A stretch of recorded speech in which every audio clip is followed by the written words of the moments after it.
Alexa Bliss and Becky Lynch compete in a steel cage match on SmackDown. Brock Lesnar returns to Raw, and Kurt Angle makes his way back to the WWE for the first time in like 11 fucking years. It's the fucking Arrow WrestleCast.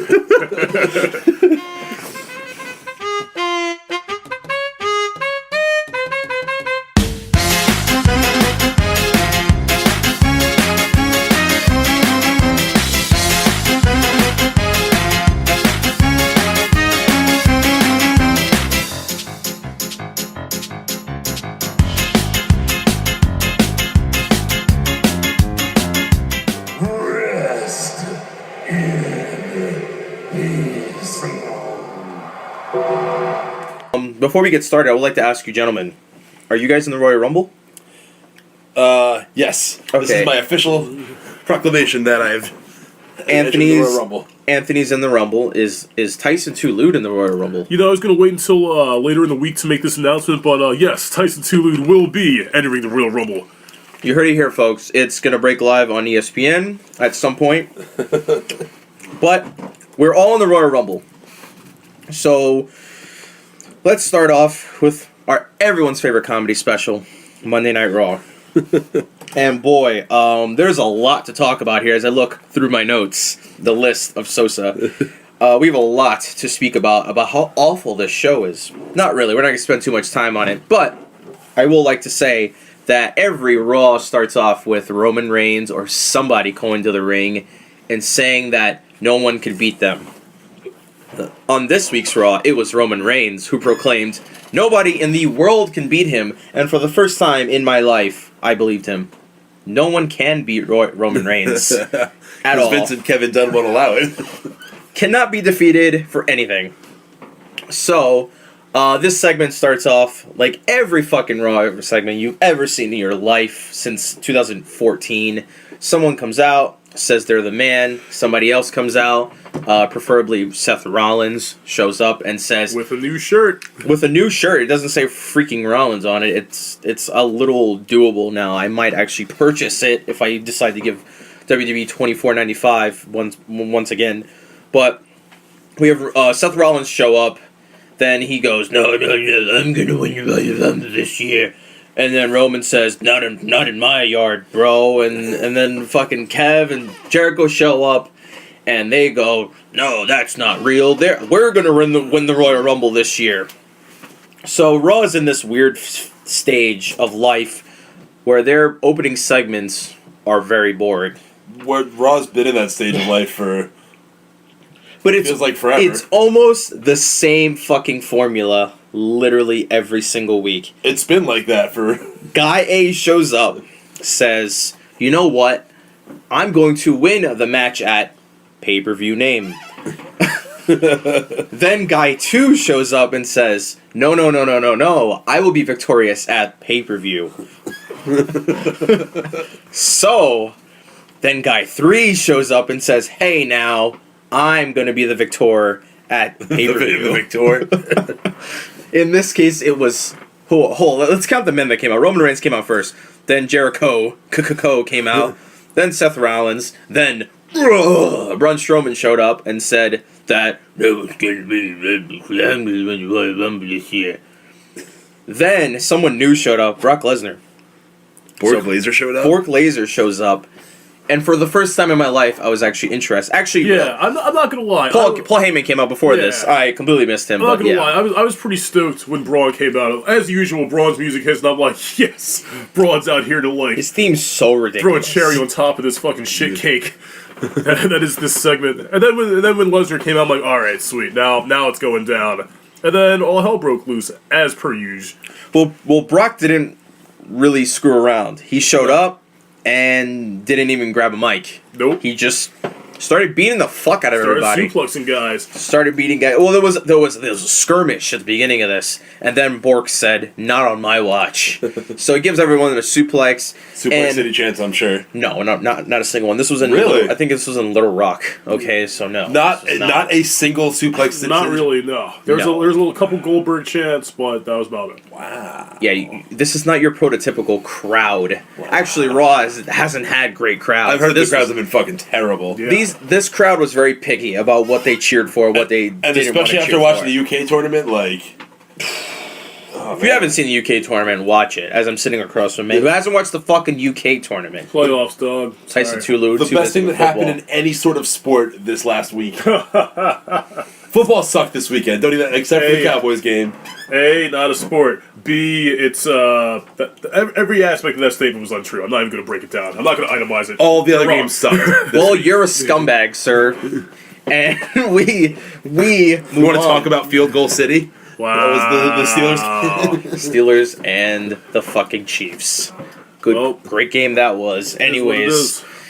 so there was a brawl that ensued in the ring, and then Bork Laser then gets into a stare down with Sami Zayn. So Samuel looks directly at Brock Lesnar, and you'd think he'd run away, but this Zayn is came out of nowhere too. Like, yeah, he came out of the crowd. from off screen. He's just like 10 feet in the air and just like lands on Strowman. I'm like, all right. Sweet. Apparently, someone at Raw said, "Hey, how about we stop talking about things and just get right to the action?" That's kind of a little bit what happened. It was half talking. Yeah, it was kind of sweet, you know, and that was a sweet ass Luva kick. Like he came at it fucking. Yeah, he just showed up and said, "Yeah, so that's the guy that wants me. I'm gonna fight him." Then he looks directly at Bork Laser, and then Brock says, "Come on," and says, come at me, bro." And so Sami Zayn actually does come at him, and this is sparking a lot of interest in almost me. gets dropped on his head. Gets killed, so he dies. But in his death, he actually he proved a point that Sami Zayn is probably the biggest underdog in the company, and I could watch him and Brock Lesnar have a match. As ridiculous as that sounds, I wouldn't mind watching that. So I'm over Brock Lesnar. Brock Lesnar can go away for forever. I like how he ate that Superman punch. Like Roman actually got one off on him, and he just kind of was like, "Oh, shrugged okay." it off because he's like, "I'm Shrugged it going off, over and then- today." Then he just F5'd them. No one here's going over. I'm going over. So there's after the brawl ensues, then we have the Brock Lesnar Braun Strowman stare down. They're looking at each other. So something's gonna happen down the line with these two guys, or Lesnar and Sami Zayn. I don't know what's gonna happen. And Braun decides to be a total heel and hop off the apron before anything pops off. So then, Yeah. to finish the segment, Brock Lesnar delivers a hellacious F5 to Roman Reigns, and the entire world came in their pants, apparently, because this is what we wanted to see. We wanted to see Roman get fucked up. So, we got to see that. So that how'd you feel? Anthony didn't watch. Nope. Hasn't watched Raw since 1995. Nope. So, Tyson, how do you feel about this beginning segment as opposed to a lot of other shitty segments that I actually like Raw it. starts off with? This is one of the better openings to Raw I've seen in a while. You know, it started off pretty typical, guys coming out, calling each other out and shit.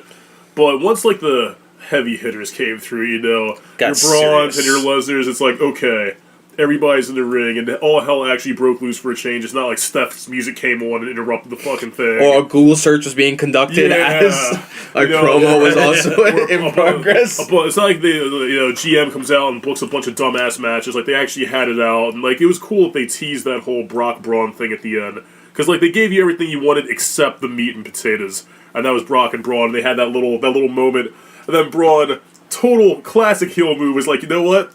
Nah, this is my time. Not on my time, bro. We're gonna do this shit at the Rumble. I digged it. And for everyone that wants to see this match, boy, if it did happen, you'd be very disappointed. This would probably not be a great match, but right now we think it's the shit, apparently. Yeah. The world thinks it's the shit. So after the segment's over, we have Cesaro taking on the Good Brothers themselves, Gallows and Anderson. Now, I have a big fucking problem with this match. Okay, the match was The same problem that I'm about to have with this. Yes, we're going to discuss this in about 3 seconds because I want to get to it as fast as possible. But this was the only match that got a reaction from this fucking crowd at all. This was the only match or the only moment of the night that I got to see on the Hulu Plus version because they don't, they cut out a ton of shit. But anyways, this was the only thing that got a reaction. So the match was going great. It was all fine and dandy, and it was getting reaction. By the way, Michael Cole mentioned that the club are 3-time New Japan Pro Wrestling champions. Yes, he did. Yeah. Or I'm sorry, not New Japan, IWGP. Yeah. But we all know what that means. So, by the way, for everybody out there, you could get New Japan World for 999 yen. which was roughly, last time I checked my credit card statement, I think it was $8.47 American. For- That's like a 25-cent. $8.47 Yeah. or $8.47 a month. You could get real wrestling. Anyways, Yep. side promo. Although, if this rumor is true about all the ICW stuff coming to the WWE Network, it's going to be some That's real wrestling right. We involved. might actually see some hard-hitting UK wrestling. You think the JCW stuff is coming too? Get the fuck out of here. Anyways, the match. If it does, then I might actually cancel myself. The match. God. The match was great. It had a lot of hype. There was a lot of good reactions out of it. So we get to the ending. Now this ending gave me a hernia because. All right, so here's the setup.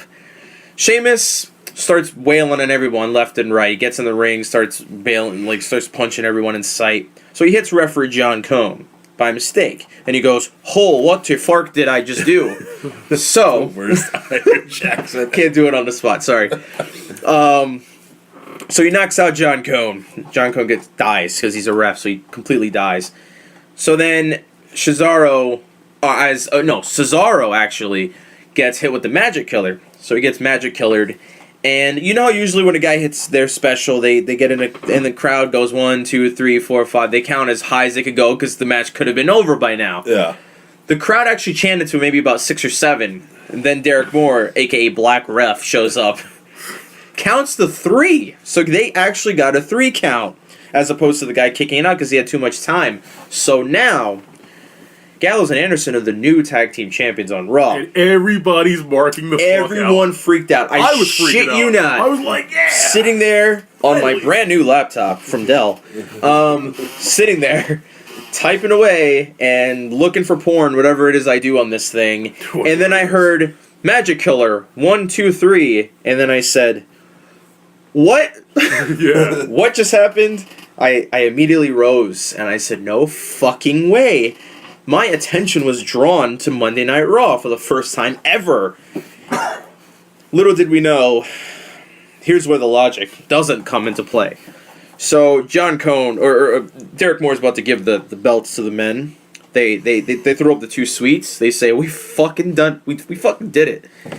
The Good Brothers are champs, but for about 5 seconds, because then John Cone goes, no. This fella done punched me in the face. So they reversed the decision. So basically, I will let you take this from here, Anthony. You know exactly what happened here. This has been something that's really rustled my jimmies. Quite often when I see inconsistency in rule application in professional wrestling. Oh, God. When has anybody ever remembered seeing when a ref gets knocked out and a second ref comes in to count the fall? When has anyone ever seen that decision get reversed? Never. It's never fucking happened ever. Why would it happen now? It makes no sense. If you want to push this, if you want to make this product somewhat believable, Technically, it didn't really get reversed. Like, they still won the match. They just won by disqualification. Okay, yeah, but they lost. Yeah. They didn't win the belts. Yeah. That's the issue. Yeah, I know. It's you know what I meant. I know.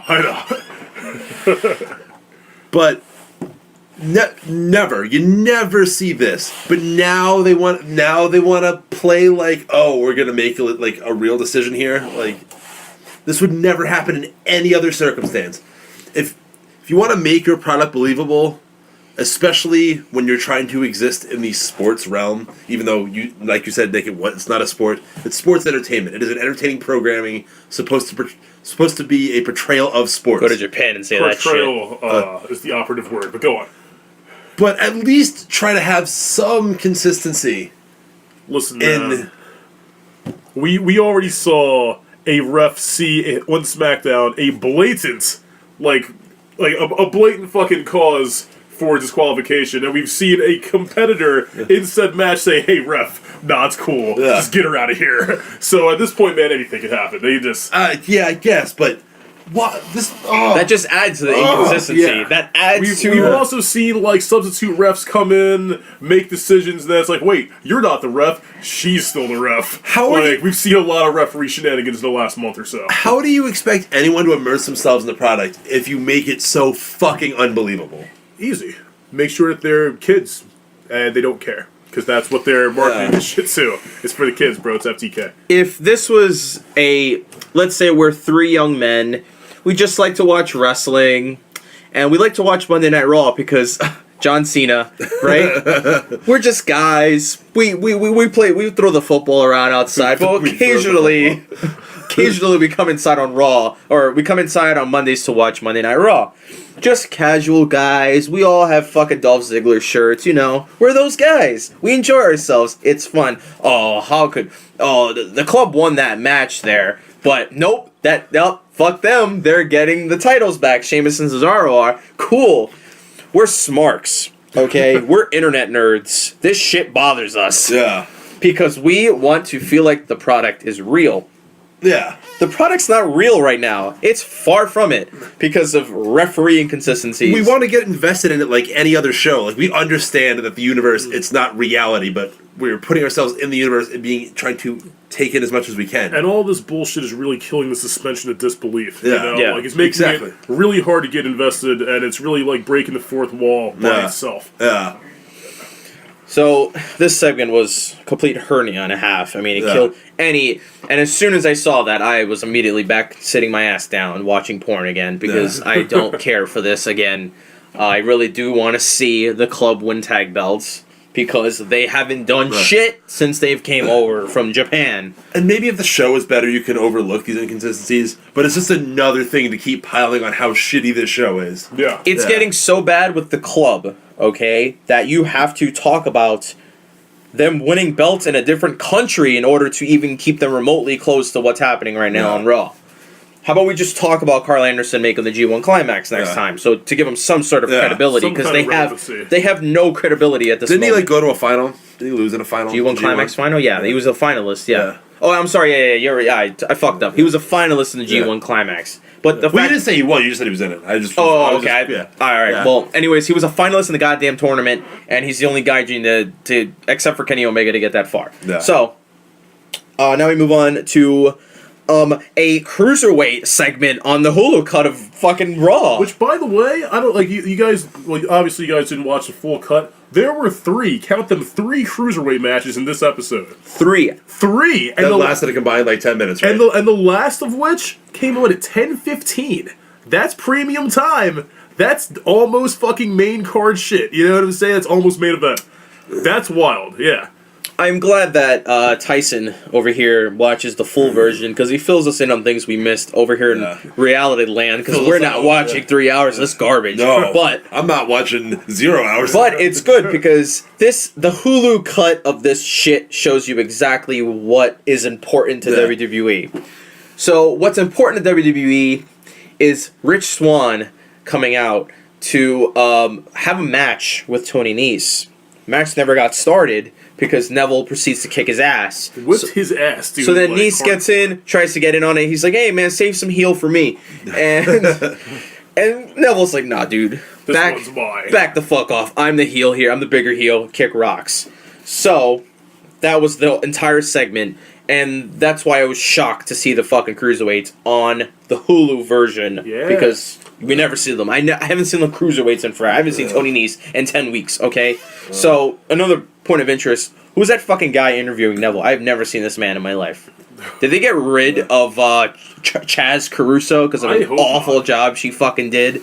By the way, she wore suspenders. That's probably why she got fired. So fuck Hey man, they her. brought her to the UK with her. Hey, hey, I Oh, yeah, like, maybe she was on like that Chaz. flight. She's my favorite of all. She's the, okay, but- tiny Latina, like Yeah. yeah. God forbid you're having a conversation and she has to say intercontinental. No, that's Tasha. That's Tasha. Oh, that's yeah. same. I can't tell the difference. Yeah. I'm sorry. I Yeah, really they're just can't. they're so interchangeable. They're very very No. interchangeable. But Tasha's the one that botches a lot. She's on SmackDown. Okay, cool. But does the dude have like a fucking? It's literally some fucking random guy. Is he who's like some tall dude? a white guy with hair? I don't really know how to explain this dude. He interviewed Neville. He had came a out. shirt on. Oh, Yeah. Neville's just walking around, being fucking grumpy as usual, fucking wearing his outfit. By the way, I think this guy goes to the gym and the hotel and goes out to eat in this outfit, looking the same fucking... he eats a burger with the same animosity that he does fucking on Raw. He's just walking menacingly, and some random guy in the background goes, "Hey, Neville, why'd you do that? And Neville's like, are you fucking hurting me? So that was that whole segment. It was really weird. I never saw this guy in my entire fucking... I don't know who half of the announcers are on WWE anymore. Else. There's some new chick on NXT. No idea who the fuck she Nope. is. So we move on to the most god-awful, cringiest segment you will ever fucking see. And Is this the nursery rhyme segment? yes. It is the Bayley Charlotte segment that rolls eyes. It's been rolling eyes all across the country ever since it dropped on us on Monday Night Raw. We are in the 18th of January, and I think this is the cringiest thing we'll see all year long. This was very... This slammy for cringe of the year. This was a slam dunk It for was- cringe of the year. It was pretty damn terrible. Like, this made the whole, like, old fart thing, like, from last year with the club look actually bearable. Yeah. So the whole point of this fucking promo was Charlotte, who I've never seen talk in a ring before. This is my first time. Yeah. If I have to see Charlotte just standing in the middle of the ring with her really white teeth, she has really white teeth. Good job. Whoever her dentist is great. But anyways, I digress. Coming to the ring to pronounce that she is the best. The best. Every fucking week. Every fucking week. God damn it. When was the last time you saw Charlotte, I don't know, not on Raw? Not doing something stupid? This literally happens every fucking week on Raw. I feel like I say Everything this... that's happened on this Raw has happened every fucking This week is on Raw. Raw is a copy and paste of itself, literally week in and week out. So Charlotte comes out, does her usual shit. I feel like that's how she is on dates too. At this point, I feel like you can't have a Comes beer out with the this girl. robe and the belts. Yeah, she just shows up, gets her shit in, and leaves. Hey, you're at a bar. Hey, are you Charlotte from Raw? From WWE? Are you Charlotte from wrestling? Excuse me. While she's holding a mic, by the way. Excuse me. You are not royalty. You are not the WWE Raw Women's Champion of the world. Get away from me, you scumbag. Wow, lady, just trying to buy you a beer. Shut up. Disgusting. Ew, go away. I was born into this beverage. Listen, sir, I'll have you know I'm undefeated on pay-per-views. Hey, man, just trying to buy you a fucking martini. Bye. And that's usually how she is outside of wrestling. I'm almost at this point positive she sleeps with the belt around her waist. Anyways, there's really not much to go into about this shit. There was old Bayley photos being shown about her hanging out with Cena and whatnot. The whole premise of this, we're supposed to believe that Charlotte somehow found Bayley's fucking homework, okay, from like 10 years ago. Yeah. After trying to make fun of her for being a fan, which obviously is just the cheapest heat ever. Would you like show up to like her fucking high school and like her teacher happened to still work there? How's that supposed to happen? Yeah. Like she like found her old backpack or some shit. Like that she run through her fucking closet. Like how Like when they used to be like friends, like she like had a sleepover and she's like, I'm gonna like. Like pull out she's the incriminating legitimately evidence. pulling out old assignments, graded papers and shit, like actual poetry and shit, like essays and like it was so fucking weird, man. I'm like, what does this serve? Like, I don't know. I don't know what the hypocrisy is unbelievable because Charlotte's whole shtick in this whole fucking segment was,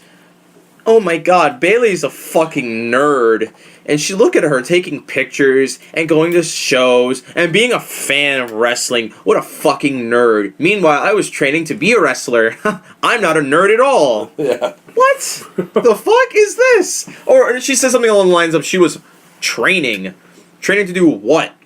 Training for what? The She was training to sports entertain. to play Beyblade? I don't even know what she was Wow. training to do. It's a lot She of just rip. she just said she was training. While she was being a nerd, I was being an even bigger nerd by training to be a wrestler. Shut the fuck up. This shit is so over. I'm over this shit. I really don't even care about Bayley anymore. They've ruined her character so fucking bad. Oh, boy. And by the way, the segments. I'm sorry, I have to cut you off. Yeah. I'll let you go in a second. But to add on to it, Bayley comes out, starts I spitting was gonna nursery say, rhymes. yes. Yeah. So Bayley comes out. I was like, oh yeah, you want to show my poetry on the thing? Tries to have a little 8 Mile moment where she basically makes up in quotes some shitty freeform poetry on site, and the whole crowd, you could hear the collective sigh. Actually, Tyson, they were oohing and eyeing. They were going, "Oh, the fucking nerds out there, the fucking losers." There was plenty of groans. There was groans, but there was a lot of guys with Bullet Club shirts going, "Tell her, Bailey, yeah, yeah, get her. get her, tell her off, man." Shut the Meanwhile, fuck Are we up." shitting on the dudes in Bullet Club shirts? Yeah, if you wear a Bullet Club shirt to a WWE event, fuck you, man. Get an Elite shirt, okay? It's 2017. Get a fucking Kenny the Cleaner shirt. Don't be an asshole. There was a lot of Kenny the There Cleaner were a shirts. lot of that cleaner I shirts on see. that. Those are cool. The Bullet Club. If anyone comes up to me saying I just bought a Bullet Club shirt, go fuck yourself. It's way over. Dude, you know we all own Bullet We Club all shirts. have Bullet Club When's the shirts. last time you wore Bullet Club shirts? Maybe a couple weeks ago. Yeah, probably a couple weeks ago. Oh, really? Yeah. I don't, mine's too small, so I can't wear it anymore. You got fat as fuck. Yeah, I got really fucking. I got swole. I wore it the day after Wrestle Kingdom. Did you? Yeah. Well, guys that wear it to events Yeah. are I wore fucking. that nerds. shit to work, dude. Like, come on. When we watch PWG and guys wear it to the fucking show, they're not. They don't look any cooler than when they bought it. God, you sound like such a fucking hipster, dude. Fuck that, Oh, dude. wow. It's over. It's over. I love shitting on the Bullet Club shirts, whether it's my Dude, favorite thing. when you two bought your Bullet Club shirts, they were already super over. So don't even like try to act like Hey, you guys in my defense, it took Pro Wrestling Tees like 40 fucking years to send me my goddamn shirt. So This was right after Wrestle Kingdom 9, which was widely spread across the right after United States. This is after Wrestle Kingdom 10, The, wasn't the shirt No, was, this was 9. By the way, the shirt was coming from 3 states away. Took literally like 6 weeks to arrive. And Get the literally fuck outta 8 here. million people ordered them. And yeah, I as soon know as they're Wrestle made Kingdom to was order, over. and it's so hard to screen a patch on the fucking sleeve. Eat my ass, And the Pro chest. Wrestling Tees. Get the fuck out of here. Oh yeah, because This guy- putting a King of Sports badge between my shoulder blades, and it takes 4 fucking weeks additional. And I'm sure a whole bunch of other people also thought the same thing you did. There was my also- God, there was this is the also first time I'm, an like, entire- sucking the Young Buck's dick. This Get is the an- fuck out of here, dude. Like, I'm paying $40 fucking for this shirt. Like, you can at least arrive at my house in a timely fashion. The fuck out of here. It's you and an entire military of neckbeards also ordered Bullet Yeah. Club shirts after they saw Wrestle Kingdom 9. Or if you were good enough, you ordered your Bullet Club shirt when the Battle of Los Angeles in 2014 showed up. I ordered my Bullet Club shirt way before any of that. Well, Wow, who's Anthony the was hipster on the now, wagon. asshole? Salvador Dali over here stroking But I'm his not pencil thin like- mustache. I'm not like making fun of dudes in Bullet Club shirts today. I think it's funny because now there's just so many Bullet Club shirts out there that you have to wear the It is, original. yeah. It's getting ridiculous. There's the Bullet Club Arising. There's the they have the Tamatonga one. There's Everybody has their own. Everyone's got their own Bullet Club shirt. It's so played out. Yeah. But anyways, after this god awful segment where people were actually in the crowd, good job, Little Rock. Fuck you. Don't cheer this bitch on. Tell her to get the fucking hook. Tell her to get out of the fucking ring. There's a big 6-man tag match at the end of all this. Didn't care for the content and just don't give a fuck. Let's get to the end. There's a big fight outside of the ring, or actually Strowman wins the match. By the way, Strowman beats the fuck out of Zayn, pins him with a power slam. After that's all over, then there's a big fight on the stage, to which Roman Reigns, Seth Rollins, they clear the announcer table to put someone through it. Who knows? Could have been anybody. And then Jericho come over. They tell him they knock him out. Say, oh, who should we put through the table? While everyone's deciding what to do with the table, people are getting knocked out afterwards. So Jericho gets a nice fucking pedigree by Rollins. Rollins gets hit on the back of with a chair by Owens. Then Kevin Owens puts Roman Reigns through the fucking table, powerbombs him. This is the first time since Kevin Owens has become the champion that he's actually looked strong. For real. And that's what I was thinking when I saw it. I actually said it out loud. This is the strongest Kevin's looked in a very long time. He was the final man standing. He was the only man standing. And he looked proud and he looked strong. It took them... And the crowd was popping. Yeah. Took them, since August, September? Yeah. When did he win this thing? Looking strong, just in time to drop that belt in a week and a half. Yeah, right. They had to do it at some point. Hey guys, remember he's the champion. Oh yeah. Oh, we're so busy putting Roman over. We're so busy with Lesnar and oh god, we're morons that we forgot to make this champion look strong. Jesus Christ. Okay, so that's Raw in a nutshell. It's garbage still. On the Meltzer rating, we'll give it a 2 snowflakes out of 5. 2 snowflakes. So let's move on to SmackDown. Anthony, did you witness? That's did you a pretty watch? generous rating, by the way. Yeah, right. Well, there was... Kevin looked strong. And what else happened on this show? Oh, I saw the Cruiserweight. Saw it 2 stars. Yeah. Give it 2 stars. Did you watch SmackDown, Anthony? Of course, I watched the flagship show. Wow. Well, Shane McMahon made an appearance Yes. on this SmackDown, and we never, ever see Shane McMahon. Yeah. So, Not never ever, but been a rarely. hardly ever He's see not the quite guy. the presence that Stephanie is on Raw.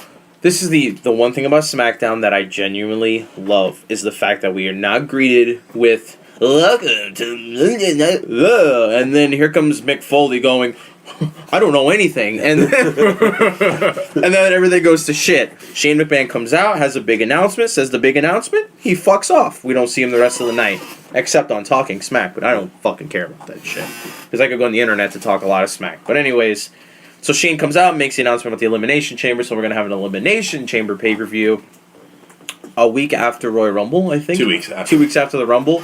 The Rumble comes up in a week. What else happened? AJ came out, says, hey, you can't fucking do this to me. I'm the champ. So AJ does the typical, hey, look, hey, I don't endorse this shit, because I could die. He's never been in one of these, Yeah. No. Never been in an Elimination Chamber match. The one thing that bothered me about this promo, this whole segment, was the fact that Shane mimicked Ric Flair and said that, what are you scared that John Cena is going to become the 16-time world champion? Fuck you. No. How about we not do that ever? I hope John Cena retires before that happens. You know that's not happening. You know he's at least getting Don't care. 16. I will protest in Connecticut, WWE headquarters. It's not even all that bad. throw Cena tomatoes. deserves it. I'm gonna let you sit in what you just said. I'm gonna have a moment of silence for Cena deserves it. Cena deserves it. He's been the face of their biggest money-making era. He's made that company so much money. Ric Flair, all of his titles. He had 1, 2 WWF championships? Maybe 2. Maybe 2? I know for a fact 1. So all of his championships have nothing to do with Vince McMahon's company, except for the fact that he bought them. So now it's part of the history. That is true. John Cena has put this company on his back. You can say anything, all you want about him, about how the 5 Moves of Doom and the kids and all that, but he made them a lot of fucking money, and he made them in their biggest money making era. He deserves it. It's a tough call. I don't know. mean, I for personally tradition's don't sake, know. I kind of want to preserve Rick's thing, but I'm not going to take away from Cena what he's done. But we can't stop WWE. There's nothing we can do. This isn't going to make Ric Flair any less of a legend. He's a 2-time Hall of Famer. Which is ridiculous. Yes. And But- yes, the dude is so important, he's in the Hall of Fame twice. No matter what, you gotta admit Cena's a good worker. Yeah. He goes in there, he does what he has to do. He's fucking fantastic on the mic. And in small doses, he makes the product really, enjoyable. That whole U.S. title run that he had was a great bit of television. Yeah, when he was defending it every week, that was pretty cool. He's coming out of an era where he did look awful. Yeah. So from maybe about 2008, I want to say, to about 2000 and maybe before him and Rock, he was pretty good with Rock in that whole stretch. You have to step out of the mindset of, smart fan and objectively look at what he's done, where the company has gone with him. It's... 2008 to maybe we'll call it 2011, because I remember a time and point where JBL is poopy was written on JBL's limousine, and I wanted to die. I truly wanted to die. This was maybe about That was actually 08. kind of funny. I'm pretty sure I would have popped if I saw This that. this was when it just became PG, and boy, it sucked balls. It was really fucking bad. Yeah. And he's the poster child for it. The colorful shirts, coming out with merch every other fucking 3 months. Whatever. I understand he's made the company money He was like a walking cash grab for forever. for a long Yeah. time. That's not his fault. I mean, no one's saying it is. I'm sure it's not his fault that he's making a ton of money either. Well, at yeah, I'm all. not saying that he was Not sure he he's doesn't the love reluctant. Yeah, I did. No one's saying that he was over here like, nah, Vince, don't put these fluorescent fucking shirts on me, man. It's not me. I'm sure he was right there with it.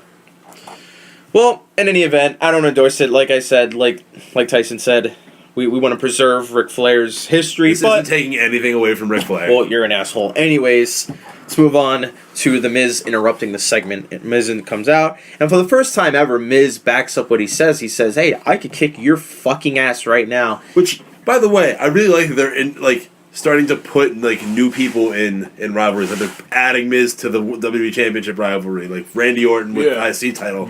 And this is, I don't know when I've seen this. I've probably seen it before, but it's been a long time since I've seen two heels. Okay, technically AJ's a heel. Technically, he's definitely a heel. He's over as fuck. He's super over. He's so over he has to tell the crowd to hate him. Yeah. Anyways, like some Stone Cold shit. Yeah, very much. The Miz comes out, says, "Look, AJ, you're a fucking cunt." And then AJ says, "You fucking what, mate? Fight me right here."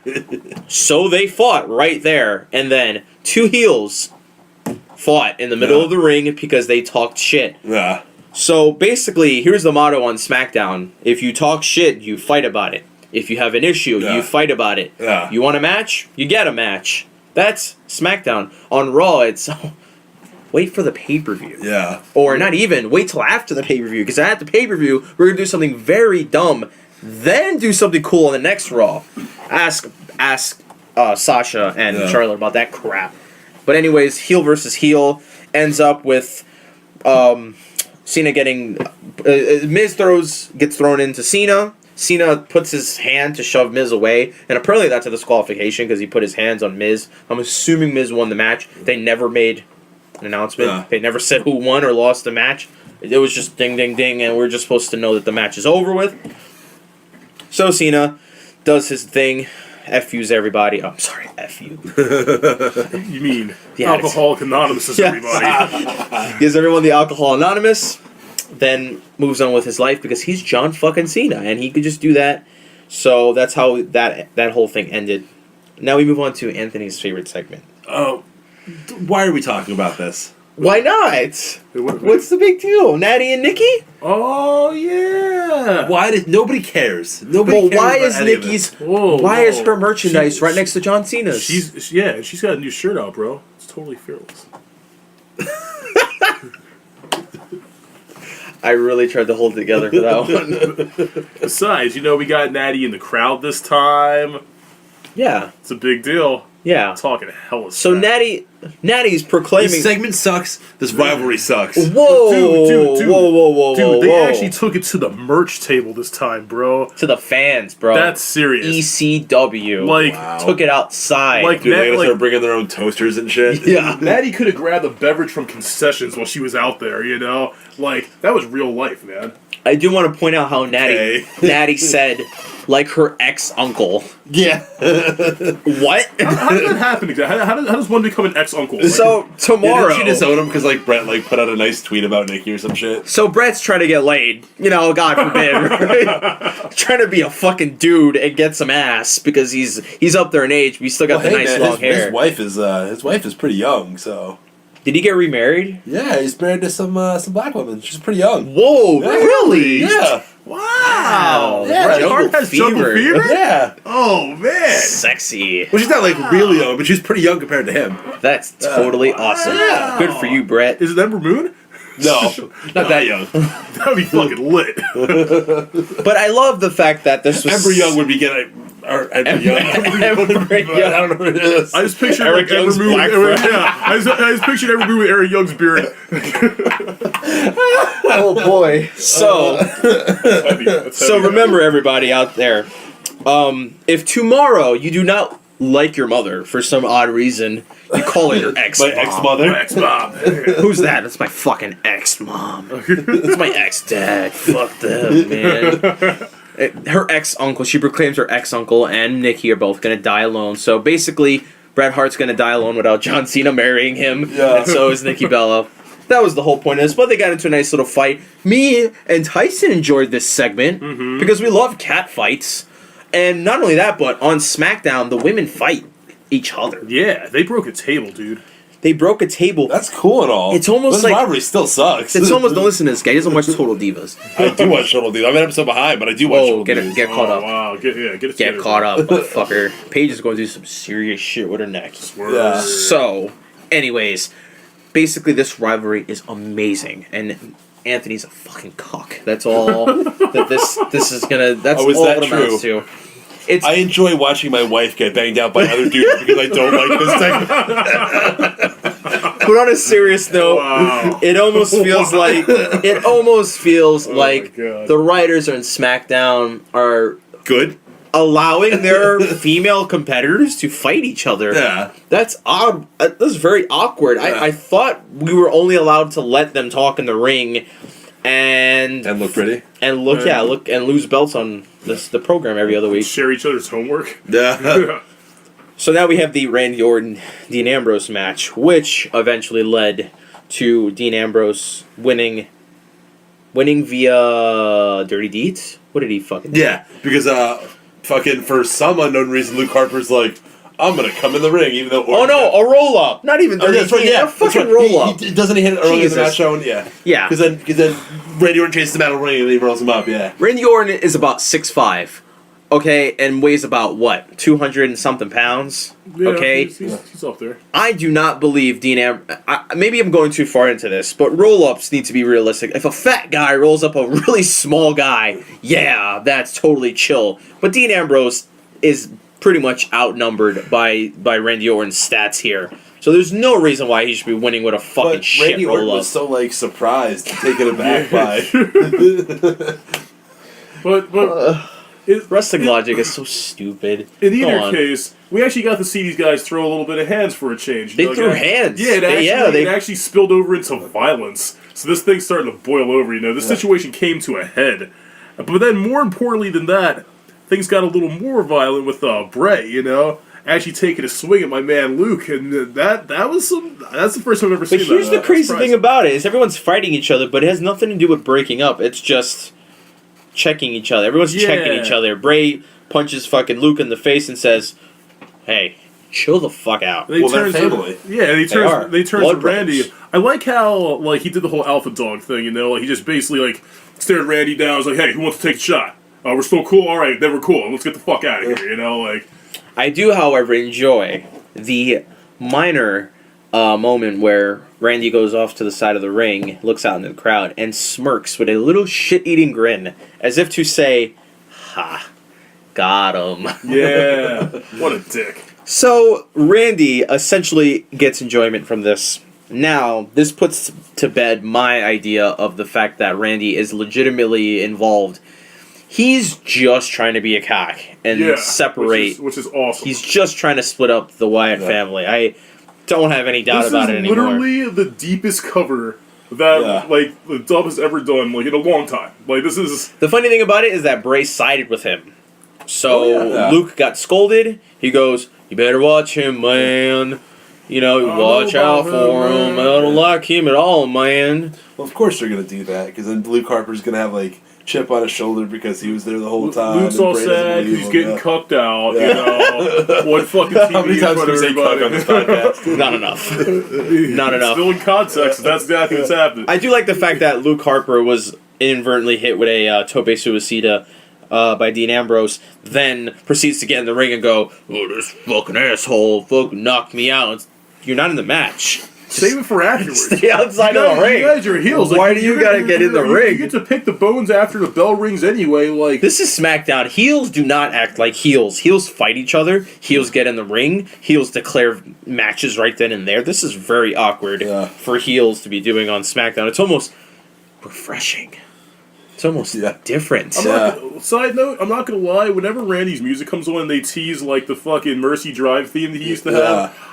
Part of my like Randy fandom comes back. Yeah. And I, like all of a sudden I'm like 18 again, and I'm just like, yes, fucking burning my light. And I didn't know. I never noticed that. I always heard the. It's like the first thing that you hear that like that. Well, they've done it for the for both of them. So Yeah, it's his signature. It's that opening like note to his first theme song, and it's just enough to make you think it's gonna happen, and then it doesn't. And I'm like, fuck, he'll never return to that because he'll never be young again. dude, that theme kicked ass. That theme was amazing. That was like the best Randy. Randy Orton 2004 was the best Randy Orton. That was best. of all But time. he was kicking Linda McMahon in the head and shit. Yes.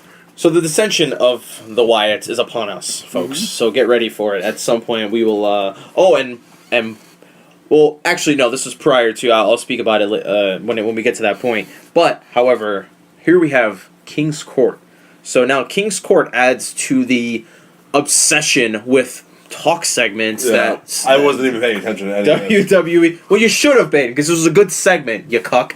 All I remember So- was Lawler yelling at the end. Basically, for this guy, okay, because apparently he doesn't pay attention to the product at hand. I don't pay attention to shit that doesn't matter. It did matter because this was Jerry King's moment to get Dolph Ziggler over. Now, Dolph Ziggler's presented with footage, and he says, well, by the way, Jerry wasn't holding back. Jerry says, you used to be a good kid, and now it's fading away like that fucking that bleach in your hair, faggot. Yeah. Okay, basically, he's not pulling any punches. He's basically, talking down on him and being a legitimate asshole. Brings up footage of him losing last week. Then Dolph goes, you want to see something cool? Then shows him some shit from 2012, right before he had his heart attack. That's Where right. he was doing the elbow drops. That shit This is for real. This was IRL. Like, he had a fucking heart attack right after that. So that was some really grimy shit. Yeah. Some real savagery was had. I'm like, damn. No chill. Talking about At hashtag all. heel, bro. Right. Like, So Nikki proceeds to tell Gary the King Lawler that he is going to get kicked, or he's gonna finish the job, which means he's gonna give him a harder heart attack than before. Kicks him right in the chest, and then JBL comes out to help.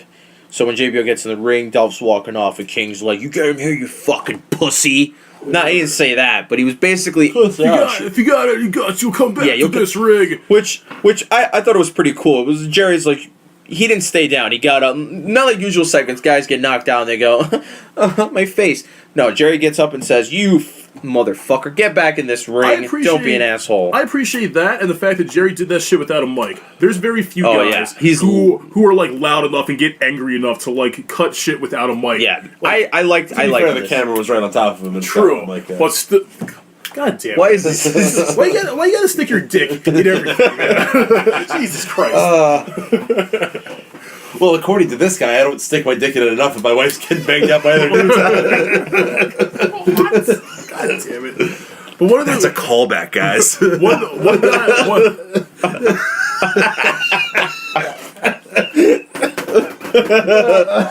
one guy who's really good at doing that though is Samoa Joe. He is fantastic at promos without a mic. He's just a loud, angry motherfucker, and he. I liked that. I liked that bit of at the end where Jerry was yelling because, like I just said, you normally people just sit there and they cry and they complain about getting hurt, and someone just lays their arm lays their hands on their arm ever so gently and goes, "Are you okay?" But this time Jerry rose up and said, "You motherfucker," blah blah blah blah blah. So that was that. That was pretty much trying to get Ziggler over as a heel. We'll see. That was pretty good. I liked it. I liked the way broken Dolph. Broken Dolph Ziggler. He's broken now. Are we gonna see folks. Dolph's broken brilliance? He is broken. This is the definition of broken. If a wrestler from now on, if a wrestler is losing so much that he has to turn heel and just go crazy, he's broken. He's officially broken. So prior to the cage match between Alexa and Becky, we had the whole fallout with this whole thing, and before that came up, it was Bray Wyatt that stated that him and everybody else were in the Royal Rumble too. So him and the Wyatt family are also in the Royal Rumble. Folks, by the way, the Wyatt family's in the Royal Rumble.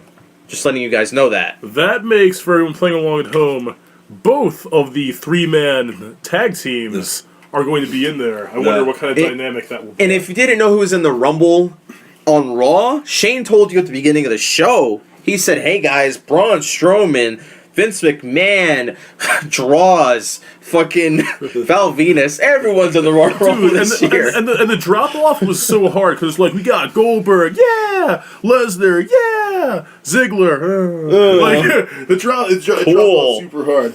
By the way, if you didn't know who was in the Rumble, they showed the whole fucking lineup, basically. Like whenever they, do the promo, there's at least, 2/3 of the guys are on the screen. There's no surprises. Poster, yeah. Yeah, it's literally, they never do that, half of the fun of the Rumble is not knowing who's coming out. And they literally showed, the whole fucking thing. I get that I'm, dirt sheet guy, but, don't give away your shit on the show. Yeah, don't do that. Like that's the best part of the Rumble, is Yeah. not knowing who's coming out next. And if you didn't know who's in the Rumble, you need to know friend or foe.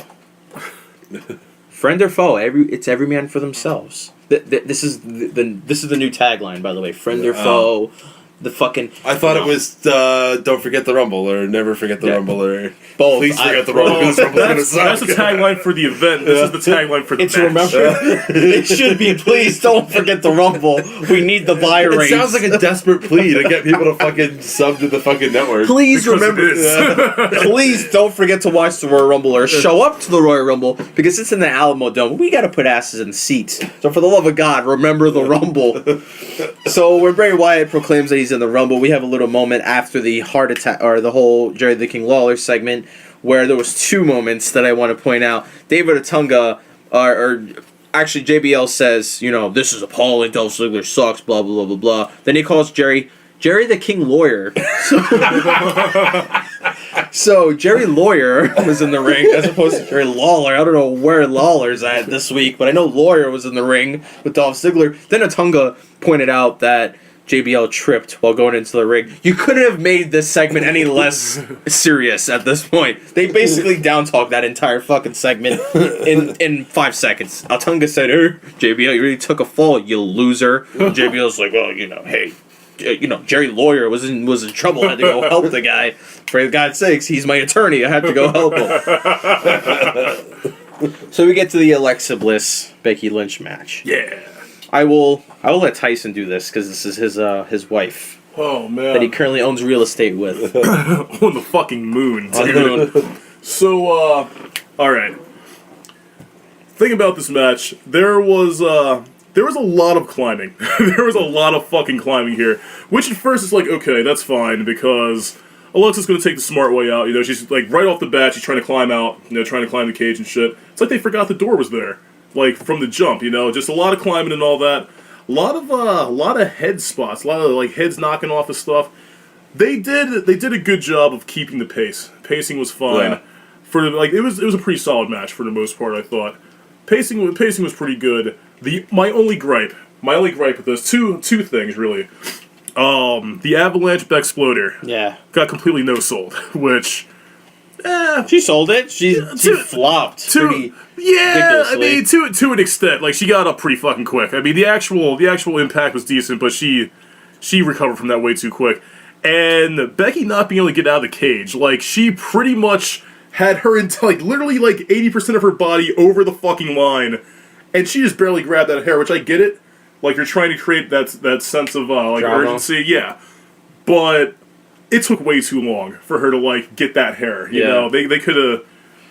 This is a rare criticism I will say about Waifu. She should have been up there quicker, but other than that, it was pretty solid. This is one thing I've always had an issue with. That we talk about the cage door now. That shit should be completely out the window. I do not like the cage door Yeah. thing. No, not at I all. don't like it because it doesn't add anything to the match. Because if that's the case, anyone could just why have a 15-foot steel cage when you could just walk out through the front door? What's the point? What is the point of a cage best match? part about that is the ref holding on to the thing and leaning against it the whole time. Yeah. Then opening the door. Nope. Nope. Wait. Timing nope. it. Yeah, If anything, they should open the fucking door themselves. Do Yeah, not that's prop all. it open for them. Yeah, what are you doing? The ultimate gentleman ref just holding the door Just for these hold it. ladies the The whole ref has to be time. there to unlock it too. It should be unlocked the whole I time. can see that, unlock it initially, but don't sit there like you're the fucking It should be- bellhop and you're, you're It should the be doorman. unlocked the whole time, and it should be latched on, and the person who wants to get the fuck out, walk out of the ring. By the way, side note, have you ever played the wrestling games, like 2K or something like that? The whole leaving the ring to get out of the cage through the front door thing takes forever. I mean, it's literally a lot of button mashing. So Yeah. the whole front door thing is so overly dramatic when you could just literally walk out. It's just I've bullshit. never bought it. But I will never there's buy a it. referee standing there like a fucking hostess at Applebee's waiting to hold the door for you. It's just ridiculous. I think it makes the cage stip that it doesn't make it. It makes it completely nullified because why have a steel cage and the whole climax is climbing up it and, because it's the climb and then getting over and then Like the Hannah climbing Montana down. song? What wow. an asshole, to it. man. But there were some cool kick spots, like that little springboard fucking kick that she did in the corner. Yeah. That was decent. Like they did a decent job utilizing the cage and all that. After the Bexploder picked up, it was kind of slow. Then the Bexploder happened. I liked that spot. I mean, Nick said he didn't like it. No, but I liked the. I liked it. I liked the spot. I just feel like Alexa got up way too quick afterwards. Like she should have been down. she a little. sold the shit out of it. Not The not- impact. She sold the impact. Yeah. I meant to say the impact. She didn't. Yeah, she did the flop and rose the flip and all. pretty But quick. she got up pretty fucking quick. Yeah. Now, adding to the whole bellhop theory of WWE's referees, which they're not doing great, by the way, these days. They're doing very bad for themselves. Adding to this is the whole luchador thing. So, fellas, this cage match was brought about because of La Luchadora interfering in matches. So let's get a cage match. However, if La Luchadora shows up, let her in. Just let her in. No big deal. Where was the Yeah. bouncer then? Where was Mr. Hostess then? Well, refs can't touch women because women in lawsuits and Because women in sports entertainment. Give me what? No, wait, hold on. I know that was a joke, but get the fuck out of here, okay? This was so unbelievably stupid. Yeah. I'm sitting there while SmackDown's been on a roll, but God, they do stupid things sometimes. The whole let's get a cage match to stop La Luchadora. At this moment, if you told me the cage had a roof and barbed wire around it, and the barbed wire was on fire, and the outside was lava, I think La Luchadora still would have showed up. Somehow, yeah. She would have got in. The whole point of this match was to lock the Broad out. The Broad walks right in. The door was open. She's literally hanging out in the open doorway, The just door like, was- hey guys, The door was wide I'm open. home. It was almost like the ref is like, hey, this door, Yeah. someone should close it before someone gets in here. Not saying nothing. So the Luchadora just appears out of nowhere and just walks right into the cage. And the refs are like, don't. Stop. Please, it would suck if you got in the cage. Don't deliver a full-fledged roundhouse. No. Do not go in. Don't go in there and and mess with the match that you were completely barred. They should have banned her from ringside. I don't know, something. The cage. Why? I don't know. I don't know anything anymore about this shit. It's stupid. I thought it was very dumb, and the match came to a conclusion rather quickly. It was not that long of a match. So Luchador gets in, kicks Becky in the fucking face. Then Alexa puts her away, gets the three call, and then that's how she wins. So Becky loses to the Luchadora once again. Now here's the best part. So Becky loses for the fourth fucking time in a row. We all know she's still going to get another match because the Debray and stuff. yeah. Yeah, so it's the never-ending cycle. But luckily, unlike Raw, Still better than they're- Sasha. yeah, I was gonna say, unlike Raw, they're not gonna pass the fucking title back and forth every A week. lot of things are better than Sasha and Charlotte. So I mean, the shit that I took yesterday was a lot better than Sasha So and Charlotte. the saga continues, but I mean, at least it's been consistent. Like, there's been one champion and blah blah blah. They've built a rivalry, blah blah blah. You know what would have made this segment a lot? I could have forgave everything if Mickey James showed up. By the way, it's Mickey James. Yeah. Yeah, I forgot to throw that out there. By the way, when I said last week that I knew who it was, it originally wasn't Mickey James. It was Deonna Purrazzo. it was Deonna Purrazzo Yeah. in the first place. Yeah, so Yeah. that threw everybody off. Yeah. That was a good move on their part because maybe we could have told it was Mickey James if it was her. Well, her movements and this whole thing that she does where she stands with her back arched, you could tell it was Mickey. I knew it.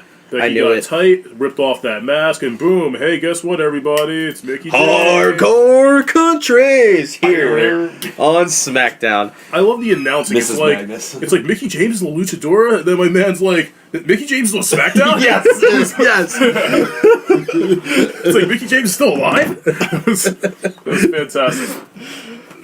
So it is revealed that Mickey James is officially a part of the SmackDown universe. And I would just like to point something out, that if the only way that I could have gotten into this match, and it would have been a nice touch for me, is if Becky and... Well, Alexa told the ref to kick rocks, tell them to get the fuck out of the ring so they could beat the shit out of Becky some more. What would have made this segment a whole lot better is if, I don't know, they tortured her, they hit her with some chair shots, they got her bloodied up, but I think too much. I get my hopes It's up. PG television. You're not going to see any on purpose color. And you can't have chicks bleeding on purpose for real. Fond memories of 2001 when The Rock was trapped in a cage with Steve Austin, Vince McMahon, and Triple H, and they beat the living shit out of The Rock. I was thinking about that, and I said, God, if Mickey had a sledgehammer, boy, that would make me fucking really hard right now. And if Alexa just went off on her with a steel chair, boy, this would be some good television. But steel cage, no blood. What do you want? So Mickey James's main roster after her little thing at Takeover or whatever, Yeah. and she is Alexa's Dana Brooke, right? That Yeah. seems. Is it a little too early to call it that? Because that's what Maybe. it's looking like. It's looking. I think like, Mickey. I don't think they're gonna go that far. This is SmackDown, by the way. Well, I know, but there's definitely an alignment there, and there's definitely. Come on. It's gonna be a deal. It's maybe. I think it's gonna be the whole Jericho Owens thing, but not as wishy washy. I think it's gonna be Mickey's gonna say, "Look, I'm gonna help you out, but I want my fucking shot at the belt, so don't fuck with me." I You know. really hope Mickey James doesn't become the fucking champ. Man. That would She will be in the title picture, definitely. Yeah, She's Mickey James. Yeah, I'm sure, but that'd be like, come on. She's an alumni of WWE. She has to be in the title picture. We don't need. When was the last time you saw The Rock in a mid-card match? Bro, we don't need aging divas holding belts in here, bro. Alright, like it's like throwing the I don't belt know, on Maggie. man. Come on, man. I don't Fuck know. outta here. Jacqueline? Have you seen Jacqueline? Oh wow. Jacqueline looks great. Not really. But that was SmackDown. What do we think about this SmackDown, by the way? It was okay. Yeah. I mean, SmackDown's been pretty consistent. Aside from the ending, I thought it was okay. The ending Yeah. was just really stupid. Still better than fucking Raw. a lot better than a lot more tolerable than Exponentially Raw. better. Yeah. Even SmackDown's worst episode is still much more It's better. It's than way Raw. better than Raw's best episode. Yeah, yeah. I'm And still- Raw hasn't had a good I'm episode. still thinking about that cringy Bailey shit. Like, Yeah. that was just. God. To bring us back to that for 1 second, I'm sitting there watching this. I'm in my bed laying down, and I'm looking right at this, and I want to curl up in a ball and die because Yeah. this shit was so fucking unbearable. Roses are red, violets are blue. At the Royal Rumble, I'm gonna beat you. Really? Bailey, I can fly. Oh my god! Like they Hickory dickory dock. I'm gonna beat the title. I'm gonna take the belt from you at the Royal Rumble. like they block. I don't they, know. they literally couldn't they couldn't make her any worse if they tried. They're burying her without really burying her. They're Yeah. crushing Bailey right Yeah. now. She is not breathing at the moment because Not of at this all. fucking lumped into this Charlotte shtick where now Charlotte has to just be boring every fucking week. Every fucking week. Even Alexa Bliss is not Bret Hart. She's not no Lance Storm. She's not technically sound, but I would much rather see her cut a promo than listen to Charlotte go on and on about being the fucking undefeated women's champ because I don't lose at pay-per-views, so we ruined my credibility by making me lose on Raw. Fuck off. So NXT, let's get on to a good show, actually. NXT at its worst is still a lot better than anything on WWE television. Yeah. One thing I wanted to point out about this show was that Roderick Strong got a new entrance theme. So hell yeah to that. But Roddy's not over with the crowd, and I'm a little sad about that shit. They're not really pushing the guy. Like the most that he's had was that fatal 4-way for the number one contendership. Here's the thing, because we all know who Roddy is. I love Roderick Strong. Yeah. So I'm obviously going to be very biased about him, but I could tell that no one's... If I was there at the crowd, I'd be like, fuck yeah, Roddy! The crowd is a pretty smart crowd. I don't know why they don't... They're not hyped over Roddy at all. And I think it has something to do with the fact that he hasn't really been given a personality. He's just wrestling guy. Had a couple he's of matches. Literally just like fucking. He's wrestling guy from Tampa. He's ex-fodder guy. Yeah. You know, So, I think they need to give Roddy. Well, they're trying. mic work. They gave him that interview spot at the end. Yeah, but that's not very Roddy-esque. I think there's vanilla as fuck. Yeah. He's just like, I'm here for a reason. Drops mic and fucking walks backwards. Oh. Yeah. But still, they're trying to set the wheels in motion with him, I think. I think they're... There is only one way you could set the wheels in motion for Roderick Strong, and that is by making him a heel, because Roderick Strong as a heel is the best thing on the planet. Absolutely. He's the best heel ever. He was the best heel, well, not ever, but he's one of the best, He's really good. best heels He's on good the at indies it. before He's he a left. fantastic Yeah, heel. he's amazing at it. Like, just give the guy an angle, period. Like, let him do Well, something. he's taken on Almas, so I already like him. Yeah. Well, I loved him before this. Now I really want to see him beat the fuck out of Almas. You mean fake Naito? Yeah, I really don't care for fucking CN Almas. I could give two shits. I feel like Almas and No Way Jose and like all my God. all the mid card like guys. You mean the there, overly Spanish men? Yeah, they're very like- cringeworthy. Like they're not going to take you anywhere. Like Austin Aries, No Way Jose, it didn't do shit for Aries. Yeah. Feuding with CN is not going to do shit for Roddy because CN's not anybody either. He's just another guy on the mid card. They're fighting Wears for the nothing. fucking hat. Yeah, like okay, he beat CN, then what? Yeah, Maybe he. everyone's beat CN. Yeah, like it doesn't fucking matter, you know. Like he's just like Fucking then Biff what- Busick beat Yeah, I was gonna say, was he gonna CN. feud with Oni Lurkin like Yeah. that? Like, who the fuck cares? Like, they need to put him in. I'd be actually down to watch some Roddy Oni Lurkin shit. Right? That'd be great. It'd be amazing. I think the credibility of some of these guys is hilarious. No has. Are you fucking serious? Yeah. Is there any time in point in your life that you're gonna say, you know what? I think No Way Jose is my favorite wrestler ever. No. No. I think he's gonna take that belt off of Nakamura. No. Not at all. Especially with that god awful fucking segment he had in the beginning when he's like, I just want to dance. Yeah. All Who the fuck fucking is day that guy long. that came up to him, like, his fucking, like, buddy or ex-buddy? Yeah, his Fucking- like his Who the like fuck was that? I don't know. his vaguely Asian like boyfriend or something. Yeah. Like So Filipino guy number 300 shows up out of nowhere to confront No Way Random Joseph. Pacific Islander, probably Yeah. somehow related to The Rock. yeah, Apparently he got snubbed by No Way Jose. Yeah. we were supposed to be Yeah. friends. When You were did my this boy. happen? No one even knows when it went down. Like I'm- Fucking Keanu. Over all right, here. I'm glad that you guys are saying this because I was sitting here watching this and I went, should I know who the fuck this Yeah, guy Nobody is? knows who he is. like I don't have any recollection of like anything this dude was talking Dude, about. that dude's parents probably vaguely recognize that. yeah, right. You're my son. Oh, you're that, fuck! I forgot you're all that about kid you. from the family picture. I was wondering who the fuck that was. Yeah. What made it even better was the fact that the ring or backstage announcer number 37 was asking No Way Joseph, so Joe, what is your plans for here in NXT? I just want to dance. The title is not important at all. No one cares about the belt. What belts? Dancing. We need to dance. Fuck you, dude. Okay. No, I will never take No Way Jose seriously. Not because he has the same name as me, but he's a fucking cuck. Okay, and he dances around. And the cut count goes up. Yeah. But aside from that, Ty Dillinger had a big ol' thing, and the crowd was not letting up with these number 10 Royal Rumble chants. They were really hammering home the point that we really need to have Ty Dillinger in the Royal Rumble as number 10, because whoever comes out as number 10, I guarantee you, if it's not Ty Dillinger, it could be Jesus. They will boo the fuck out of this guy. Yeah. Okay? It could be anyone else. It's got to be him. It's got to be If him. it's not Ty Dillinger, they will boo the shit And out this of is his him. year anyway to like Yeah. come out and do something big because he's pretty fucking over. Because the it. chant's Told over as everybody to hell. have Ty Dillinger come out at 11. Or 9. Yeah. Or something really ridiculous. His chant is over as shit. It's so over. It's not funny. And it's going to be like Daniel Bryan in the 2014 Royal Rumble all over again. Yeah. If he doesn't come on number 30, or at least in the entire Rumble, you've completely failed as a company. Yeah. So he's asking the crowd. The best part about this whole segment is he asks the crowd, "Am I still a 10, guys?" As if he's on Tinder. Am I still a 10? Some dude in the crowd goes, "No," really loudly.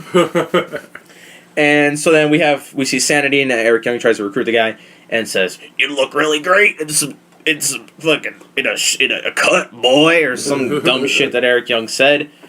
So we all knew what was happening here. We all knew Damo was going to show up. If it's not evident by the last fucking 8 weeks of this guy creeping around, being a really weird guy in the background, then yeah. So Damo finally gets his cut. They lay out fucking Dillinger. That was pretty much setting up EY and Dillinger. I love how NXT just made these matches on the spot, by the way, for TakeOver. They said, "Hey, what do you think about Almas? Fuck him. You're in a match." Yeah. So Ty Dillinger. So Ty, you want to be a part of Sanity? No. 10 match. That was the whole thing. We had no lead up to any of this So stuff. far, best match on the card so far is probably going to be that Fatal 4-Way. You know, for the the women's match? women's, yeah. Who's in that? That's it's your favorite Australian duo. the champ, obviously, and Don't tell me Nikki Liv. Cross. Who, Oh, Nikki. Yeah, who is the dark horse in this thing, and I actually Yeah. kind of want to see her take. So- Yeah, she beat up some jobber this week too. She whooped some Really? random. Yeah, On the show? Kennedy, fucking whatever her name Yeah. was. On she table? No, on NXT On this NXT. week today. Oh wait, on Takeover. Yeah. Oh, no. Yeah. Really? that was the I first didn't thing that happened. Yeah, it was the first. Yeah. Was in. Oh really? Oh, I watched it like 7 minutes into the show. Oh. So I Okay. completely. You I'm didn't- sorry, I missed that whole segment. You yeah. didn't hit the watch from the beginning button. No, I put watch live, and it caught me at a as soon as it went into the No Way Jose thing. Oh. So that was the first thing I saw. So you completely missed her first. Yeah, the first match was her versus. It was her. Some random chick Yeah. went over on her, I assume. Okay, sorry about that. I missed Nikki Cross's first match. My bad. Anyways, so Nikki Cross versus Asuka. Versus Asuka versus. No, that's it. So Nikki Cross versus Asuka at Yeah, basically. Takeover San Antonio. Apparently, there's 2 other people in the match, but no one gives a fuck. Except for me. Noe Tora and the star of the WNBA. Wow. That's it. That is it. No one gives a fuck about these chicks. I'm sorry. If you like Billy Kay, you are gay. There's just no way around it. No, that's no. that is untrue. Yeah, that is. Wow. Yup. That is It's damn untrue and true. offensive. It's damn true. Yeah, Okay? don't listen to this guy. Billy Kay is fantastic, but Nikki Cross has been intriguing as of late. yes. With the exception of her voice on the mic. Now I know the Scottish accent, as you said earlier, isn't the sexiest of accents Well- to listen to. Unless But- you're like into that sort of thing. But like her voice is that sort of thing. yeah, her voice is particularly offensive to my ear. It's just it's somewhere between like Yeah. like a screech and I don't know. It's weird. Seriously, dude, like listening to her talk, it's like hearing a chalkboard being scratched by smaller chalkboards. Like it's pretty fucking awful. So as long as they keep the mic away from her, she can do whatever she wants. I think it'll be interesting. Then we have the match between the Revival and TM61. So, what I'm to understand is that this match was reworked in order to include the Shane Thorne injury. I don't know when this injury actually happened. Was that for real? The injury? Or? It was a legitimate injury that occurred, and I think they reshot the match or they did something. Well, this recording is old because this is before Damo got his name, and Damo's had his name for a few weeks now. Yeah. So, and they were calling him Damo, so they haven't obviously had the name of the show. So this is a few weeks old. What's his name now? Killian Dane.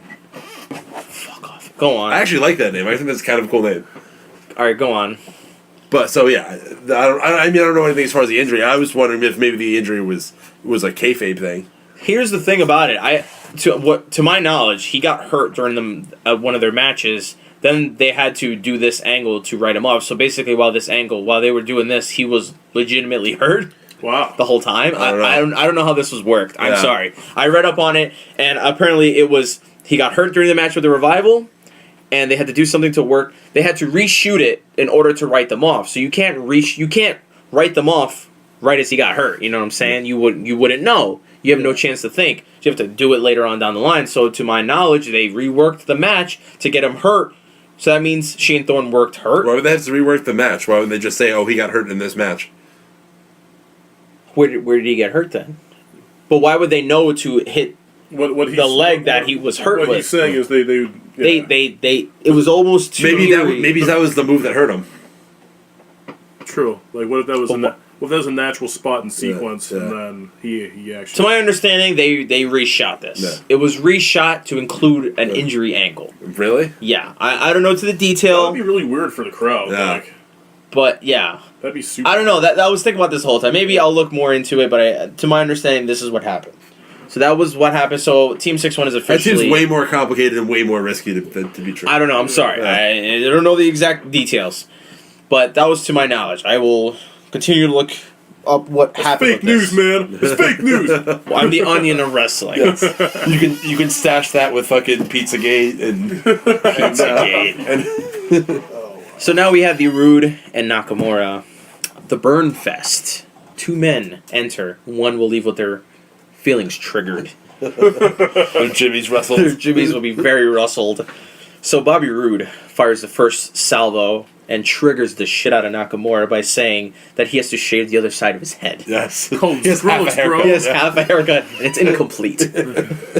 So it must delete. So now... Time out. You mentioned Skrillex. You guys see that new from First to Last shit? It's really bad. Wait, what? Yeah, He's back in back First to Last. And No, it sucks. It's bad. He's Sonny Morgan. Yeah. Oh, Yeah. Jesus Christ! Like, I believe the term like cockstrong was used in there. So, yeah. Okay, But yeah, all right, back to wrestling. In alternative, that was our short alternative news cutaway. So Rude and Skrillex are in the ring, and Skrillex responds by saying that. What did he say to him? Oh, he calls him a Shiba Inu. Yes. Holy crap! How can I forget about that? Which immediately sparked a fantastic chant. Yes. By Yeah. the way, they got on that immediately. And since I'm Very Shiba. I'm a fucking weeb. Wow. I'm a fucking weeb that follows a Shiba Inu on fucking Instagram. yeah. I knew exactly what he was saying, so I laughed. So he called Bobby Roode a cute dog. Okay. That's also, if you're familiar with the Doge memes, that's the dog. Yes. It's the breed of dog. Yes. It's If the you were Doge not memes. internet savvy. Yeah, if you're a total fucking meme lord like my two associates here, I'm sure you're well versed in that Well, that was in normie news. Now we get back to the real news. So now they're basically burning each other left and right, and then Nakamura does the glorious pose, Yeah. which triggers the yeah. shit out of Bobby. Bobby's like, Roode. no, that's me. Bobby Roode is offended, and he needs his safe space Yes. immediately. So the SJW is put in his place. Then they have a major stare down, and believe it or not, at the beginning of this, Bobby Roode said that this will not end like a lot of his contract signings, and he was right. Yeah. It didn't end in a brawl. It didn't. No one went to rare the table. contract signing where, yeah. And I believed it when he said it because Bobby Roode does not fight anyone. No. He wears a suit. He Yeah. walks around. Doesn't fight anyone aside from being in the actual match. So I believed him, and the contract signing went down peacefully. Nakamura got some jabs in, and he had some pretty good English for a guy. Yeah. Yeah, came. I feel like he's getting better every week. It's getting better. But that was NXT in a nutshell, folks. And we did not watch 205 Live because we don't give a Fuck no. shit. 205 Lives sucks. We do not care unless something major happens, like Alicia Fox gives birth. I don't want to know Like anything. right there in the ring. I know we're running a little long here, but we haven't talked about the UK tournament. Oh, I know yeah, Nick yeah, hasn't yeah. seen it. If you guys haven't seen it, go watch it. It was... Well, we still have to do a show on this. Are we going to discuss We it in will do separate show? a duo show without Nick Yes. because Nick Well, doesn't care about. Do your favor. Do yourself a I favor. give zero fucks about that UK shit talk. Do yourself a favor. Go watch the show and then listen to us talk shit about it because it was really good. It was amazing. Make sure you bring your tea and crumpets when you tune in too. There's guys from Ireland in there and the Netherlands. Yes. Oh, they don't have tea and crumpets in Ireland or the Netherlands. Suck my Not cock, as much dude. as in. By the way, before we go off the air for this, yeah, we are going to do a review about it. But I do appreciate, not really, about how Triple H says, United Kingdom, are you ready, dude? You're in Blackpool. Just say Blackpool. You're basically saying an entire region. Well, it's the UK It sounds very corny. I'm sorry. That's like saying the United States. Are you ready? In Chicago. Just, don't do that shit. With But the U.S. titles on the line. yeah. We will be doing a review of the United Kingdom tournament that was held in Blackpool, England, and we will talk about the fallout for that. And Nick will not join us because he doesn't like real wrestling. He's not down with that British strong style. He's a big fan of Joshi wrestling and a lot of other Japanese women's companies out Hey, there. Nothing wrong with that. No, nothing wrong with that at all. But anyways, we will leave you with Japanese women wrestling. And we will join you again for the UK tournament. Until then, the elite are out. No one joined.